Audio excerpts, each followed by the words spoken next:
Okay, so debatable kasi ito, no? Debatable ang topic na ito tungkol sa sanggol. Pero in my position, favor ako doon sa nakasalalay sa magulang. Kasi nakasulat yan sa Bible. Ang nabasa kanina ni Sister Lisa, sa ano yun kanina? Sa 7 yun, ano? Nakita talaga doon na inilagay ang pananagutan ng anak sa magulang. Oo. So ngayon sa verse na pwede nating pag-usapan, nabanggit kanina pero aanin ko lang ulit. Una, sa Psalms chapter 51, meron talagang sinabi ang Biblia na si David, hindi pa siya isinisilang. Ibig sabihin, hindi pa siya sanggol. Hindi pa siya iniluluwal. May kasalanan siya doon. Ang tawag doon ay inherited. Minanang kasalanan. Dahil kay Adan. Kaya tama ang sabi ni Pablo, sa isa pamamagitan ng isang tao, si Adan, ay pumasok ang kasalanan. At ang kasalanan ay naipasa. Psalms 51:7. Up.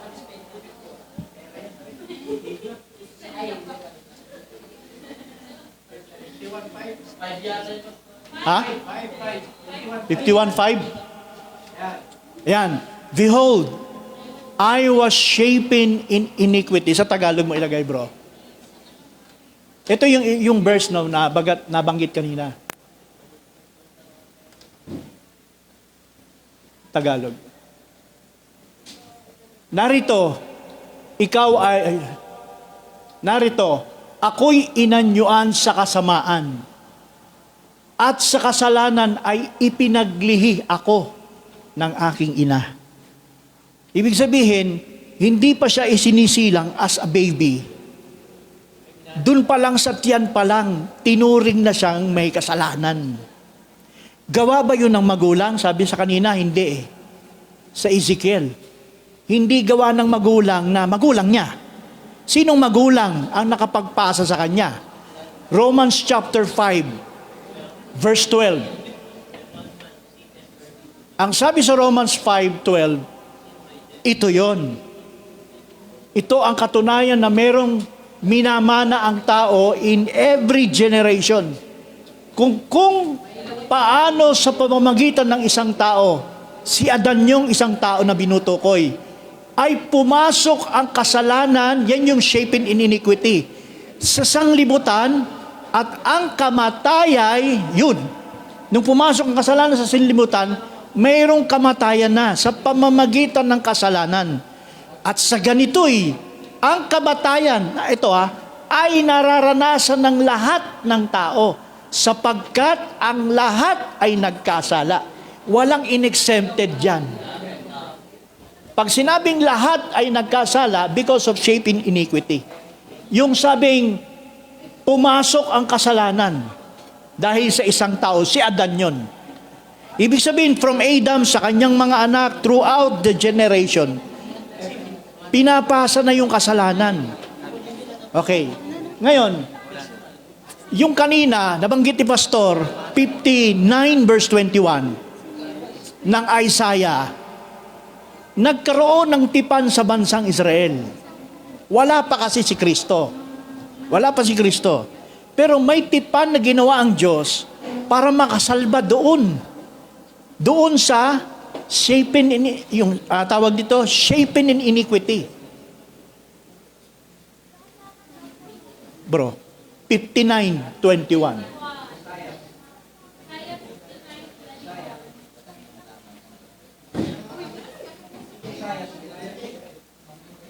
Naghang?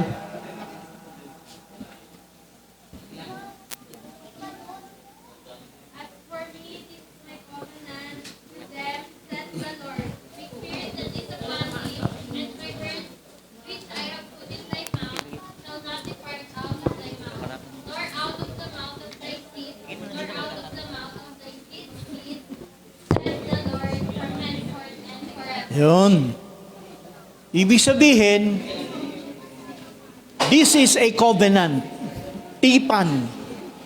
May tipan ng Diyos sa Israel para sila ay masalba sa kasalanan ng henerasyon. Anong pagsalba sa kanila? Yung binigay na tipan na inilagay sa bibig. Diba? Bibig. Yung sabi ni Pastor kanina, yun yung may dalang mensahe. Yung bibig ay may dalang mensahe. Ipinapasa yan. Throughout sabi Sister Mima, di ba? Sister Mima, saan magsisimula yung pagpasa? Mula sa iyo? Magulang? Sa anak? At sa apo? At sa kaapu-apuhan? At kaapu-apuhan? Until the all generation. Tipan yung ibig sabihin, may mensahe kang ituturo sa anak na ikaliligtas. Ngayon, kung ako ay nagsasabing sila'y ligtas o hindi ligtas, kung hindi ligtas, paanong mangyari doon? Sabi ni Brother James, saw-saw. Diba? Ngayon, hindi ako magdi-disagree doon. Kasi, ang ibig bang sabihin kapag ang sanggol ay naitapon sa kumukulong asupre, ibig sabihin, bilang kaparusahan at pagpapahirap? Ganito yon. Alam niyo ba na ang pagtapon sa kanya doon sa lake of fire ay isang biyaya? Kumpara mo sa mga taong nabuhay sa mundo na walang kaligtasan, umidad ng isang taon, hindi naligtas. Ano ang magiging kalagayan sa impyerno? Mahirap. Ano mo sabi sa Bible? They were gnashing of teeth. Day and night. Nagngangalit sila doon sa hirap. Pero yung batang, kung siya man ay itinapon dahil hindi siya ligtas, could you imagine, biyaya yung itinapon sila doon, sabi nga na nilubog sila, pero hindi pwedeng maghihirap yung batang yon dahil wala naman siyang accountability ng ginawang masama. So, ano yung kanyang mararanasan? Hindi gawa niya. Gawa nung minana niya na inherited. So, kung siya'y tinapon sa lake of fire, isang igla, parang isang kisap mata, wala na. Tapos, yung kanyang kalagayan doon, sunog yung kanyang katawan, yung kanyang spirit, ligtas ba? Hindi. Babalik yung kanyang spirit sa Diyos. Tanong ko, Pastor, ano lang, connection lang sa sinabi mo. Yung ano pala yung, paano ma-connect pala yung sa Deuteronomy chapter 1:39 na yung hindi nakakilala ng mabuti at masama, ligtas sila. Tapos, yung sinabi mo naman, ito ngayon, nagdepende sa parents. Yes. Oo, nagdepende sa parents. Dahil dun sa, kung ang parents may tinanggap sa bibig, ipapasa niya sa anak yan. So, ang kasalanan pala nila sa bibi ngayon, mana lang. Yes. Yung minana ng mula sa... Hindi mula yun kay gawa Adam. nila. Hindi gawa nila. Hindi. So, yung Deuteronomy chapter 1:39, Okay. kumbaga, yung kasalanan nila doon, hindi kasalanan nila, kasalanan ng parents yun. Hindi, kasalanan nila. Kasalanan nila. Kasi ang binabanggit sa Deuteronomy chapter 1, verse 39, pakinggan nyo to Kasi ang usapan dyan, papasok sila sa promised land So, hindi tinutukoy doon yung infant na sinabihan na nakakakilala ng yung mabuti at masama. Hindi. Itong mga batang tinutukoy dyan, sa context na sinasabi ni Brother Rowell, bata, hindi toddler yan. Hindi yan adult. Bata pa rin. Kasi yung bata na hindi pa umaabot doon sa adolescency. Oo, yung adolescence ang ibig sabihin doon. Pero itong bata, rebelde na yan sa magulang. Kasi may covenant sa Israel na kailangan sumunod sila sa magulang. Kung hindi sila susunod sa magulang, ano nangyari? ikinapahamak nila sa paglaki nila yon. At nung sila'y makapasok sa lugar na pagdadalan sa kanila, doon sa lugar, nakapasok sila eh. Mayroong pipinsala sa kanila doon, bro. Ano yon? Hindi, mga Amalekites, parurusahan sila. Kapag binasa niyo yung context na yon, yun talaga yon. Ngayon, may kanina meron yung sa bata na wala. Yung sa binabanggit ni kanina. Chim, yung bata. Yung account, hindi. Butang. Innocence. Yung yung kalimutan ko. Ha? Hindi. Wala.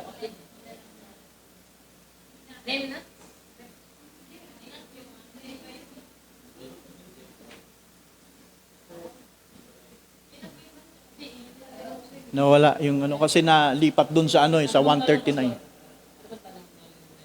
Yung tungkol sa bata pa rin. Okay. So yung sabi ko kanina, pag ang bata ay tinapon bilang mararamdaman ng parusa, hindi dahil sa ginawa niya, minana niya. Hindi iyon sobrang tagal. At yung kanyang pagtapon doon, kung hindi siya ligtas, biyaya ng Diyos sa kanya yon. Hindi siya tatagal ng mahabang panahon. Ang mahirap kasi, yung taon hindi naligtas, tatagal. Kung nabuhay na 100 years old yan, tumanda tapos wala siyang kaligtasan, baka 300 trillion years nandun pa siya, nakalubog siya dun. Kasi ang sabi sa Salmo, ang isang kasalanan, 1,000 taon ang parusa. Bibilangin yun. Isa-isang kasalanan, isa lang nagawa mong kasalanan, hindi naligtas. Isa lang. Hindi naligtas. 1,000 taon. Ngayon, imagine nyo yung kumukulong asupre, bulkan. Diba, gaano kainit yan? Bulkan pa lang yan, ha? 800 Fahrenheit yan. Yung bakal nga, itapon mo ganun, tunaw agad eh. Yung bakal, tunaw agad yun. Hello, Pastor, pwede magtanong. Saan ko po mababasa yun? Ang alin? Na ilulublob, mga ganon. Okay, ganito yan. Lahat ng mga binabanggit natin minsan, hindi nakasulat. Pero it doesn't mean hindi totoo. Kasi sabi ni Pablo, the letter kill it, but the spirit give it life. So yung pinag-uusapan na natin ngayon, hindi na kailangan 1 Corinthians isulat 3:6. kasi pag sinulat yan, napakahaba niyan. Sa atin, Pero kasi, nagsasalita, Pastor, nag-uusap parang tayo. ihirap i-justify yan kung isi-share mo yan sa iba. Wala tayong magagawa. Wala tayong Baka magagawa hirap doon. i-justify yun Sinasabi pagka lang ganun. natin yung spoken word. Kasi this is a spoken word. Katulad, halimbawa, ganito spoken word. Bigyan kita ng halimbawa na para maintindihan natin kung ano yung spoken word revelation. Si Brother Branham may spoken word, tama? Okay. Meron bang sinasabi si Brother Branham hindi nakasulat? Marami.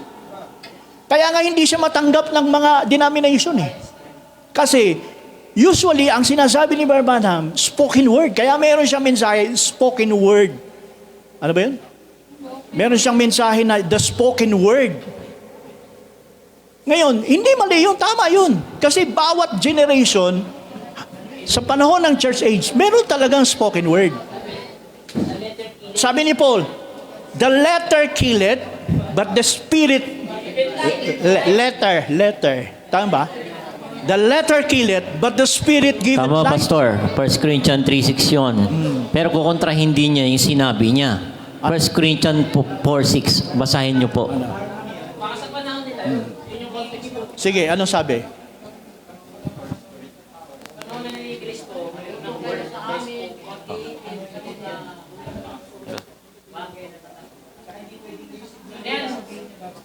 Rightly dividing the word of truth. Ito, basta. Ang mga bagay ngang ito, mga kapatid, ay inianyo ko sa halimbawa sa akin. Sa aking sarili at kay Apolos. Na ano? Dahil sa inyo upang sa amin ay mga tuto kayo na huwag magsihigit, sabi po, no? Sa mga bagay na nangasusulat. Upang ang sino man ay, sa inyo ay huwag magpalalo ang isa laban sa isa. Huwag hihigit sa mga bagay na nasusulat. So, kinontra din niya yung sinabi niya ngayon doon sa 1 Corinthians 3:6. Puntahan po natin. Ay, screenshot pala yun, no? Hindi kinontra ni Pablo, wala siyang kinontra. Sige po. Alam ko po yun. Alam ko naman po. Second, okay, wait lang ha. Second. Okay. The letter kill it, but the spirit give. Ba yung gusto mong sabihin? Apo.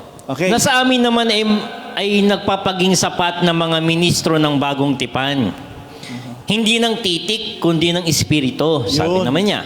Sapagkat ang titik ay pumapatay. Tama. Datapat ang espiritu ay nagbibigay buhay. Yun na mas mahalaga. So, 2 Corinthians 3 verse 6 versus 1 Corinthians 4 verse 6. Okay.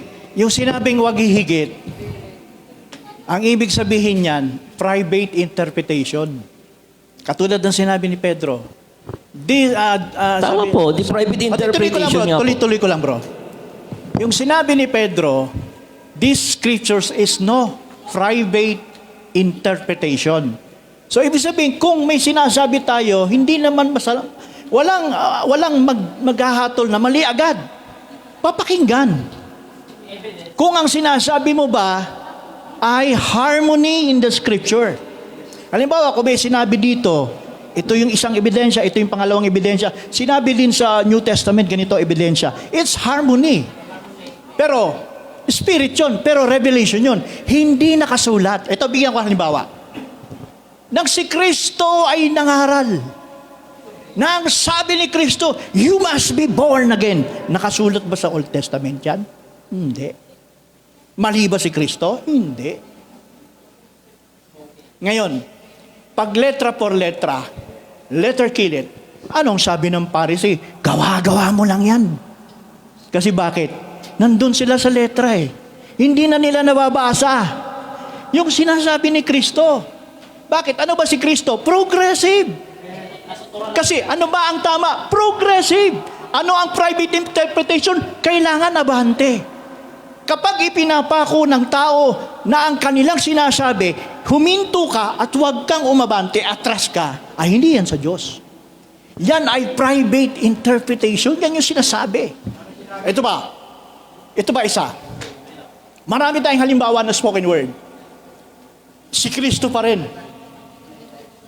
May lumapit sa kanya, Brother CJ, CEO, katulad kanina. Mayaman to, ha? Kilala niyo yun, di ba? Sino nakakalala doon? Marami, nagbabasa. Sabi nung CEO kay Kristo, lumapit. Kasi naririnig niya yung born again eh. Rabay, ano po ba ang gagawin ko para ako ay makapasok sa kaharian ng langit? Sabi nung CEO, eto, kasi letter kill it, spirit give it life. Anong sabi ni Jesus? Sabi ni Jesus, alam ni Pastor yun eh. Hindi, sabi ni Pastor, ang sabi, sundin mo ang kautusan. Sabi nung mayaman, sabi nung CEO, nagawa ko na po lahat yan eh. Buhat sa pagkabata ko. Hindi yun inagrihan, hindi yun dinisagrihan ni Kristo. Tama yun. Mabuti ang iyong pagkakasabi. Ngayon, ano yung spoken word? Ito na.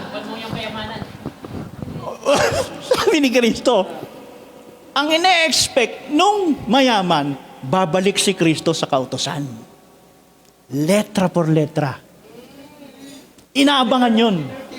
Pati na yung nakikinig ng mga Pharisees, Sadducees sa paligid. Akala nila, babalik si Kristo, kautusan. Anong sabi ni Kristo? Ipamahagi mo, CEO, ang iyong kayamanan.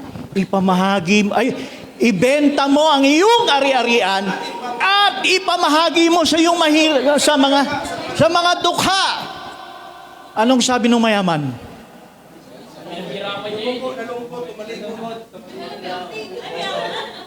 Di ba? Sabi ni Brother Preston, may tungkod. Tumanda!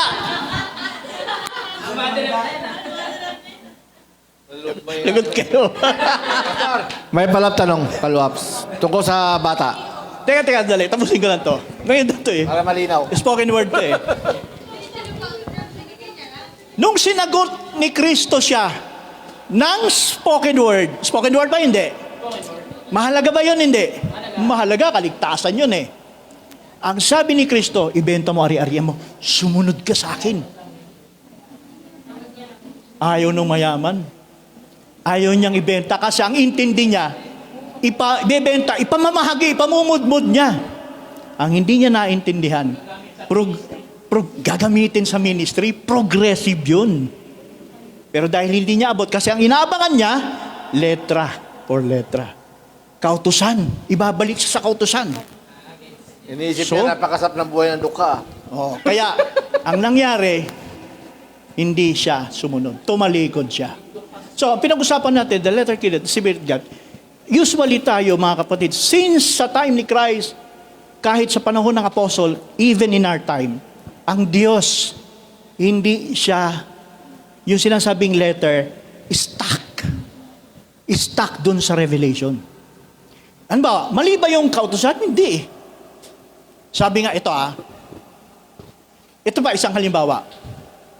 Kung maalala nyo, sabi ni Kristo, sabi ng inakusahan si Kristo, hindi lang sinira ang Sabat.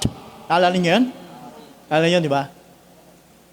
Ay, hindi lang sa, ano ba yung chapter, ano yun? I-research nyo nga, John yun chapter 10 ata. Ano yung Ruel, naalala mo yun? Hindi niya lang sinira ang Sabat. Kasi, inaakusahan siya doon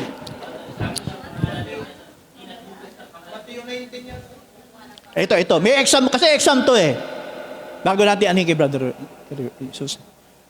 Asan yung talata? Is it John?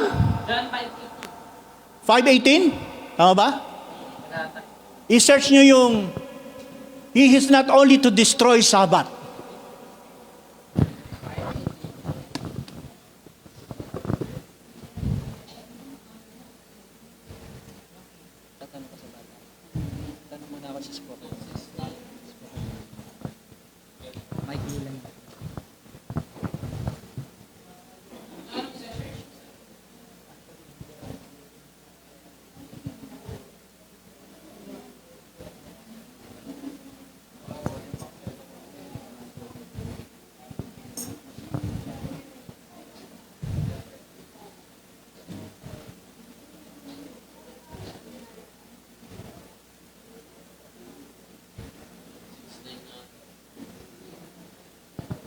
John 5:18 ba?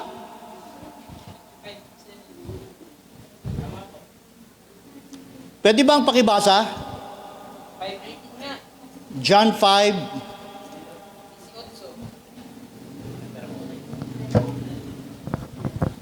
Tama ba siya? Okay. John chapter 5 verse 17 man. Dapat sinagot sila ni Jesus, hanggang ngayon gumagawa ang aking Ama at ako'y gumagawa. 18. Dahil dito nga'y lalo nang pinagsikapan ng mga Hudyo na siya'y patayin. Sapagkat hindi lamang sinira ang araw ng Sabat, kundi tinatawag din naman na kanyang sariling Ama ang Diyos. Okay. Na siya'y nakikipantay sa Diyos. Ito yung letter for letter, tsaka kill. Spirit give it life. To. Sabi diyan, sinira ang araw. Sabi, gusto siyang patayin ng mga Hudyo na pinapagsikapan ng mga Hudyo na siya'y patayin sapagkat hindi lamang sinira ang araw ng Sabat, kundi tinatawag din naman na kanyang sariling Ama ang Diyos, na siya'y makikipantay sa Diyos. Dalawa yun, ano?